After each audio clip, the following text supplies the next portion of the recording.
ఒక చిన్న గ్రామంలో ఒక రైతు దగ్గర ముసలిది అయిన ఆవు ఒకటి ఉండేది. అది ఎన్నో సంవత్సరాల నుంచి ఆ కుటుంబానికి పాలు ఇస్తూ వచ్చింది. కాలం గడిచే కొలది ఆవు ముసలిది అయిన కారణంగా పాలు ఇవ్వటం ఆపేసింది. దాంతో ఇంట్లో వాళ్ళందరూ ఆ రైతుతో ఇంక ఈ ఆవు మనకు పనికిరాదు, దీన్ని అమ్మేయండి అని చెప్పడంతో ఆ రైతు మరుసటి రోజు ఉదయాన్నే ఆవును సంతకు తీసుకుని వెళ్ళి అమ్మటానికి ఒక వ్యక్తితో బేరం కుదుర్చుకోగా ఆ ఆవును వేరే వ్యక్తి తీసుకుపోవడానికి సిద్ధపడగా ఆవు పోతూ పోతూ రైతు వద్దకు పరిగెత్తుకుని వచ్చి రైతు భుజంపై తల వాల్చుకొని కంట తడి చేసుకోవటం జరిగింది. ఆవు చేసిన పనికి రైతుకు కళ్ళల్లో నీళ్లు తిరిగాయి.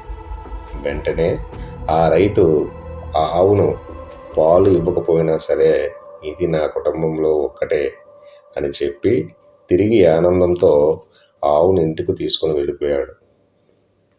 ఈ కథ వినటం వల్ల మనకు తెలిసింది ఏంటంటే, జంతువులు మాట్లాడకపోవచ్చు, కానీ ప్రేమను మాత్రం నిజంగా చూపిస్తాయి.